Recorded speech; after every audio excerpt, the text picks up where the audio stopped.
So here we are again at the next phase of the operation. If you might remember, we saw where you could take a rough cut tree, cut it into slabs, and you have to age that for a couple of years. We then milled it to get a little bit smoother, and now we're at the next step where we're going to actually make something beautiful out of it. And with us today that are going to help us talk about that is Chad Walker with Sky K Creations. He's going to be the one that takes us through the next phases. So Chad, it's so nice of you to be here with us today. Thank you. So Chad, can you tell us a little bit about what's going on here now? We've taken it through the planer, we've smoothed it off, but there's a lot of the glossy that's still on here. What's going on with that?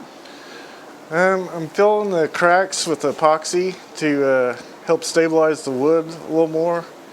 And then once all the cracks are filled, we'll sand it down with some belt sanders, and then we'll do a finish sander after we get it all smooth.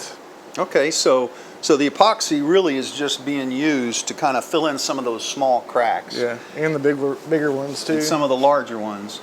So, that's part of the reason why we had to wait so long, isn't it? Because in order to turn that rough green wood into a beautiful piece of furniture, you have to wait to get it to a certain moisture content in the wood. Right. And why is that important, that you have to wait until it dries out?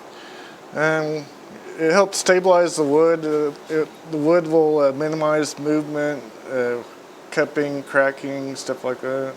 It's going to continue to move, but it just won't move as much as when it first is green. So the drier it is, the less amount of movement, right. And then the more it's going to stay the way the final creation is. Okay. Yeah, it's still going to move, but not as much.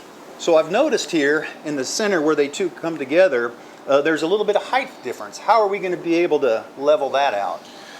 I'm going to use these dominoes, kind of like a heavy-duty biscuit. That's not like the dominoes my grandmother and I used to play. But if, like Norm Abrams with the biscuit joiners, these are a little heavier duty. And I have this special tool that'll bore a hole into these edges, and I'll put these dominoes in there, and they'll stick out, and it'll help everything line up right. And so we won't have much sanding to do it once we get them glued together. So I would like to take this opportunity to thank Woodcraft of Oklahoma City because they're donating all the epoxy that we are going to be using on this table.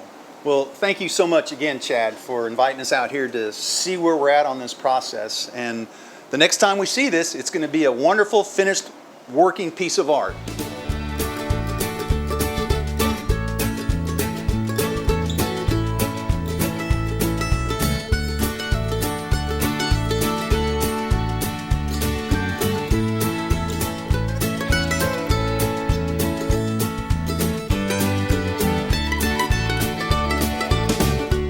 We hope you enjoyed this video. It's part of our Oklahoma Gardening YouTube channel.